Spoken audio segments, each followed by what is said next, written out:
balas, arame farpado, minas, conchas de artilharia estendidas entre as trincheiras da Primeira Guerra Mundial.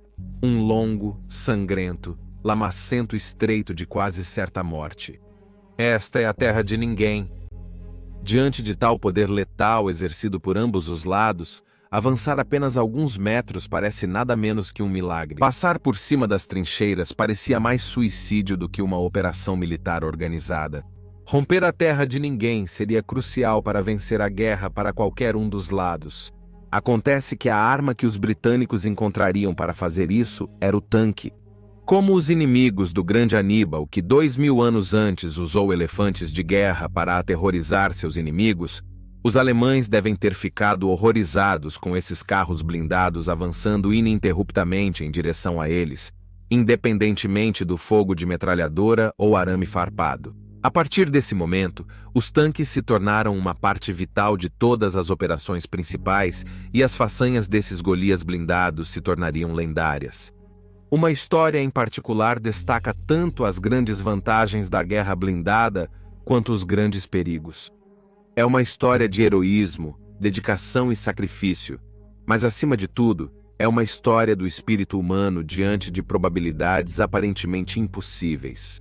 Esta é a história da luta de uma tripulação de tanque para sobreviver enquanto se encontravam presos em seu veículo em terra de ninguém. Bem-vindo às guerras do mundo!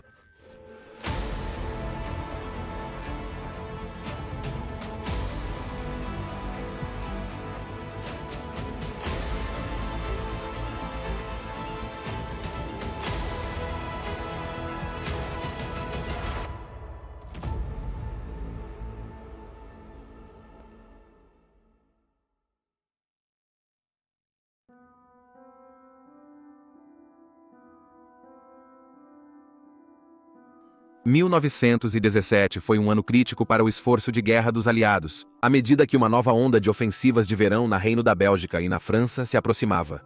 Por um lado, os Estados Unidos haviam abandonado sua neutralidade e enviado a Força Expedicionária Americana para se juntar à luta na frente ocidental.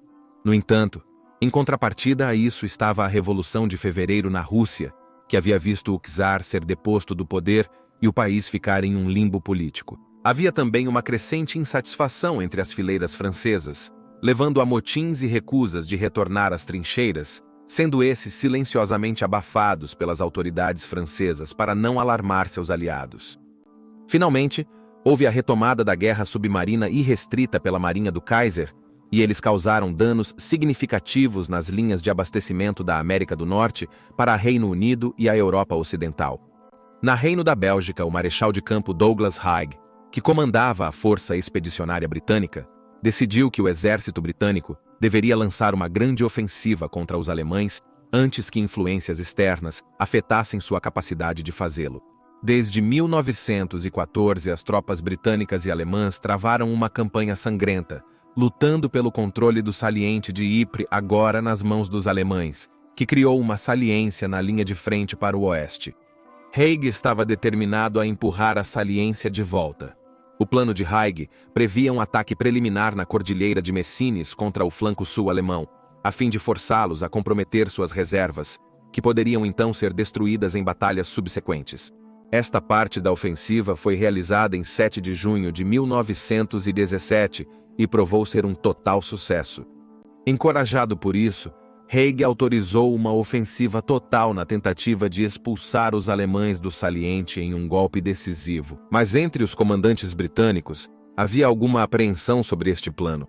O saliente de Ypres era composto por grandes áreas de pântano, que provavelmente se transformariam em charcos e pântanos, após o esperado bombardeio de artilharia prolongado, para amolecer o inimigo.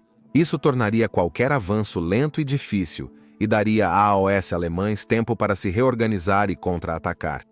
Haig, no entanto, não se deixou dissuadir e ordenou que a ofensiva avançasse. Ao informar o primeiro-ministro britânico, David Lloyd George, e seu gabinete sobre a operação, ele garantiu a eles que o moral alemão estava tão baixo e as tropas tão exaustas que eles desmoronariam sob o peso de um ataque total.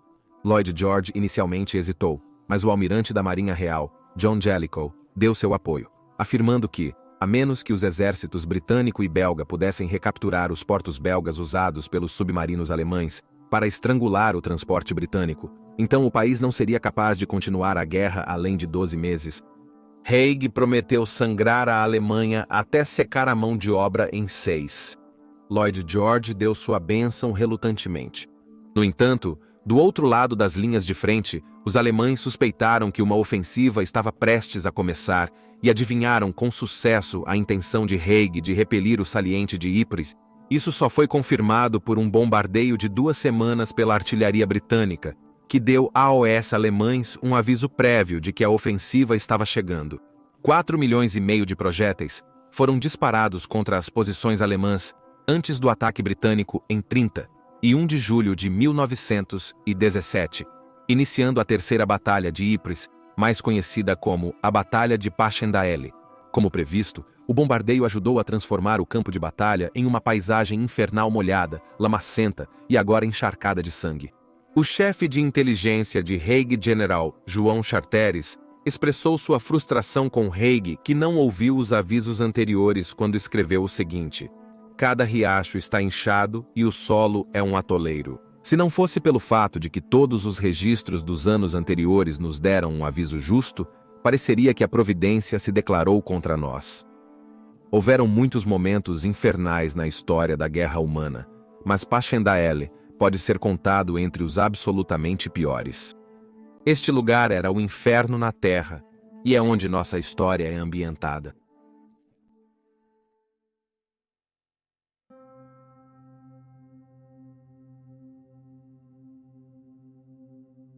Donald Hickling Ricardoson nasceu em Nottingham em 1893, filho de Arthur Ricardoson, que além de ser um merceeiro, também era um deputado liberal trabalhista eleito.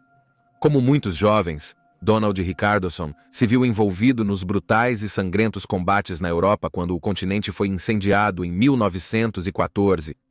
Isso, apesar de seu pai ser um forte opositor à guerra.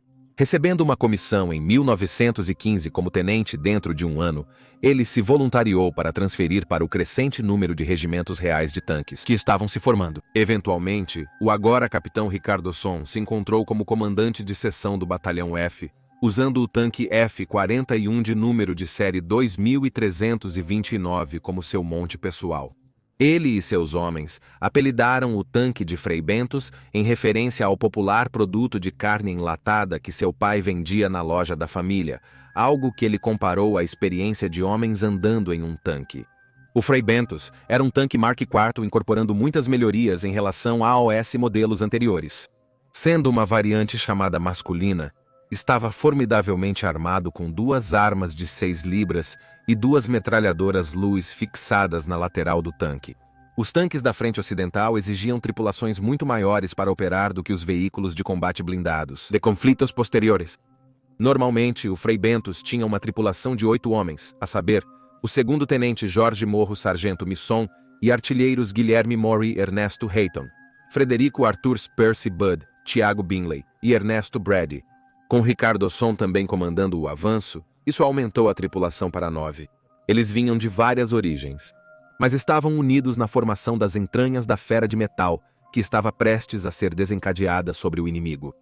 A incrível história deles começou na manhã de 22 de agosto de 1917. Os alemães estavam mantendo posições em e ao redor de uma posição elevada no tipicamente militar, soando Colina 35.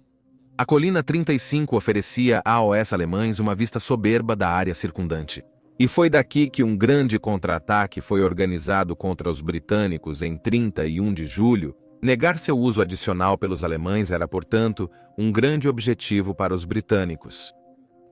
Às 445 horas, o Frei Bentos e outros 3 tanques começaram a avançar em direção ao seu primeiro objetivo, a fazenda Somme, no flanco sul do Morro 35 que os alemães haviam fortificado. O ataque de tanque ocorreu após várias tentativas falhas de infantaria contra a posição alemã. Tal era o poder defensivo mantido lá. Arando através do terreno lamacento a raramente mais de 5 km por hora, a força alemã estacionada lá teve muito tempo para perceber que o jogo agora acabou, quando viram 4 Golias de metal avançando sobre eles, impermeáveis ao seu fogo de metralhadora que se provou tão mortal para a infantaria britânica. Após uma troca de tiros animada entre os dois lados, os alemães, sob pressão dos tanques de 6 libras de armas, recuaram para sua linha defensiva principal, onde se prepararam para enfrentar a armadura britânica. Continuando seu avanço, a tripulação do Frei Bentos e de outros 3 tanques começou a receber um fogo muito pesado das posições alemãs, incluindo uma série de balas perfurantes de armadura. Os alemães desenvolveram especificamente para combater tanques britânicos.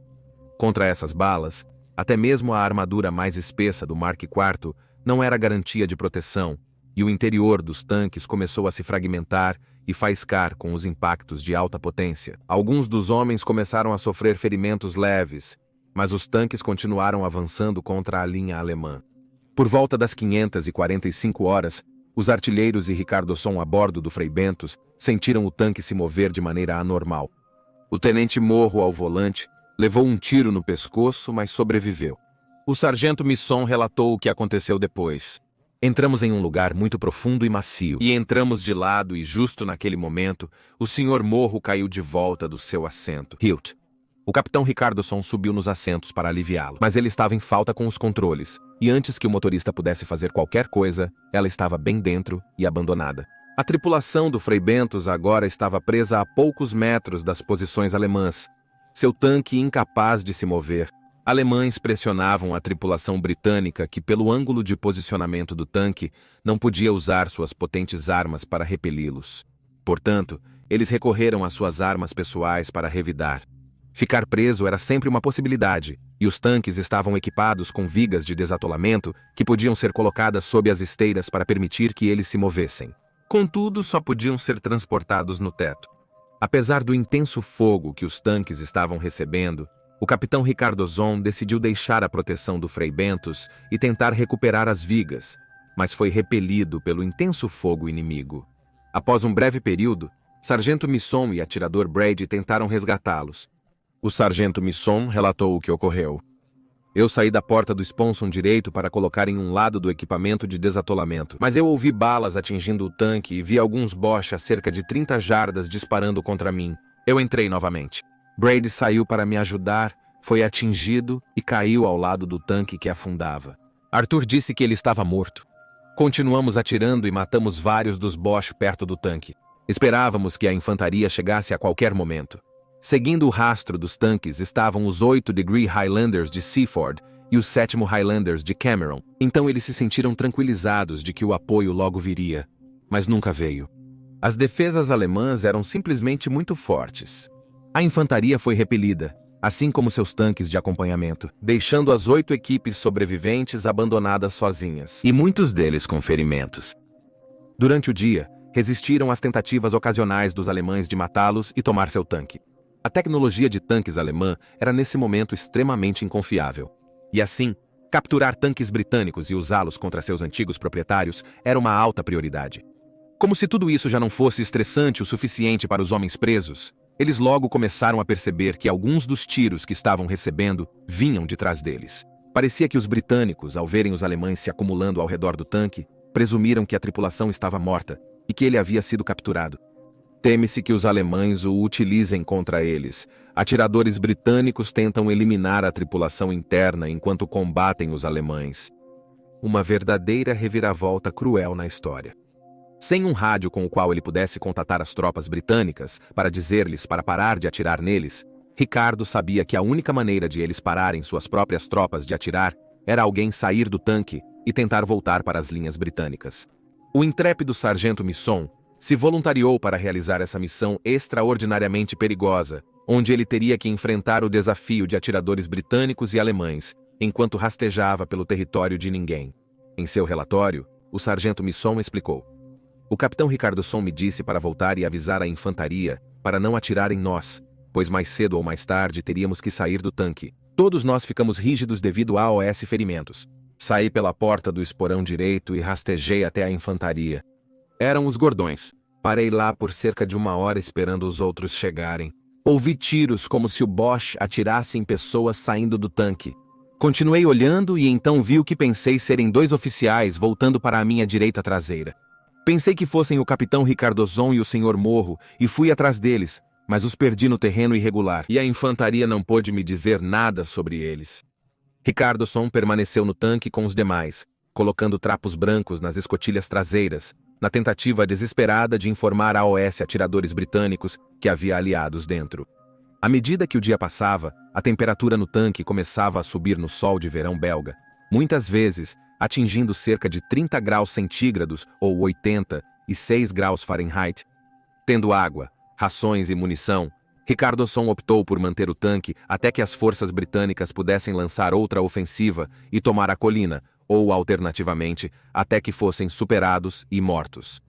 Com o cair da noite, não parecia haver nenhum sinal de reforços chegando até eles, apesar das intensas batalhas ao redor de sua posição. E como se para zombar ainda mais dos homens, a temperatura à noite despencou, deixando os homens do tanque congelando dentro dos limites metálicos de seu tanque encalhado, excluindo o perigo físico óbvio. Mal se pode imaginar a dificuldade psicológica. Eles estavam suportando quando o primeiro dia terminou sem nenhuma esperança clara de resgate à vista. No entanto, as tropas britânicas juraram continuar lutando.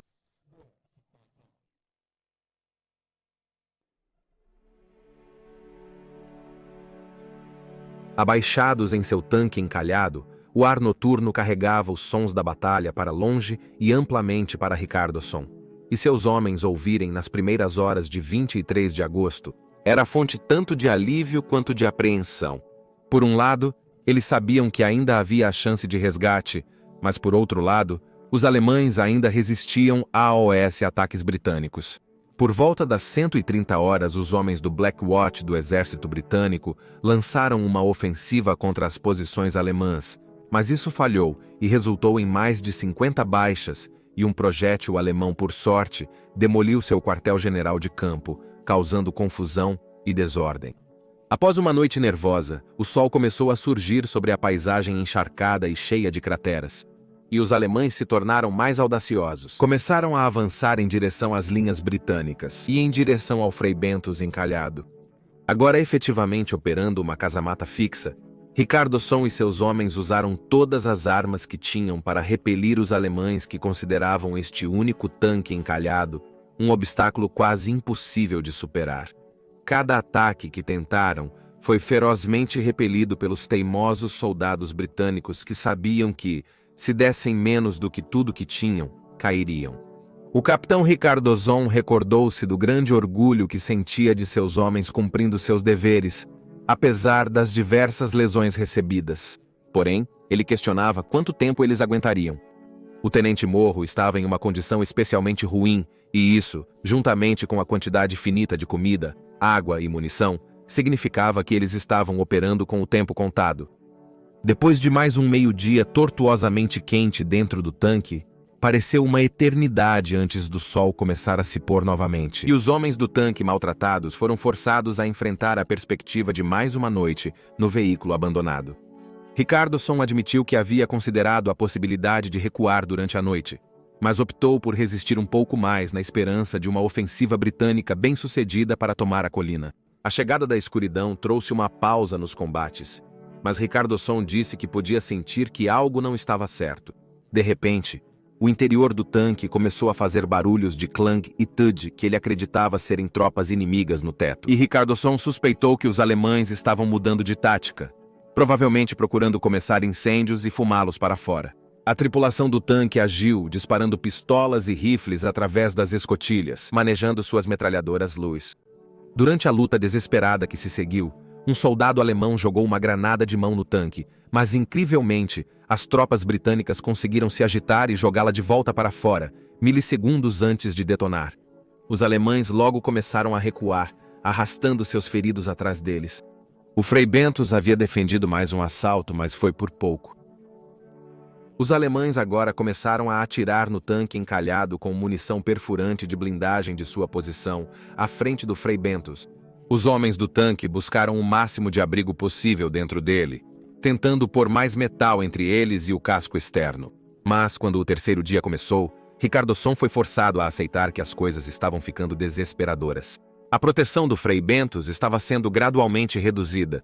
A tripulação, exausta apesar dos revezamentos para dormir, enfrentava suprimentos baixos e preocupantes. Para reabastecer seus suprimentos de água, eles drenaram a água suja do radiador do tanque, dando apenas goles suficientes para saciar a sede. Se alguém no tanque ponderou a possibilidade de se render a AOS alemães, nunca admitiram isso. Mas provavelmente a rendição não era uma opção. O chão ao redor do Frei Bentos agora estava repleto de cadáveres de tropas alemãs que eles haviam matado. E os atiradores alemães e operadores de rifles perfurantes de armadura pareciam determinados a matar todos eles em vingança. Depois de mais um dia de combate esporádico que se transformou em uma noite relativamente tranquila, Ricardo Son decidiu que eles agora haviam cumprido mais do que o dever que se esperava deles, e começou a emitir instruções sobre como eles deveriam finalmente abandonar o Frei Bentos. Por volta das 2100 horas do dia 24 de agosto, quando as armas ao redor deles haviam em grande parte silenciado, um a um, os homens abriram as escotilhas de seu tanque e silenciosa e cuidadosamente começaram a rastejar por um quarto de milha de terra de ninguém, uma distância que deve ter parecido uma eternidade, o tempo todo se perguntando se um atirador alemão de olhos aguçados poderia vê-lo se movendo na escuridão. Ao alcançar as linhas britânicas, eles foram recebidos por soldados de infantaria jubilosos e surpresos, inspirados por sua coragem e determinação em meio aos horrores da batalha que eles vinham travando. No dia seguinte, tropas alemãs foram observadas examinando o Frei Bentos. Possivelmente verificavam se o tanque transformado em fortaleza estava realmente inativo. Possivelmente estavam coletando dados ou troféus de guerra. Ou talvez eles apenas quisessem ver o veículo que lhes causou tanta dificuldade insuportável por mais de 60 horas.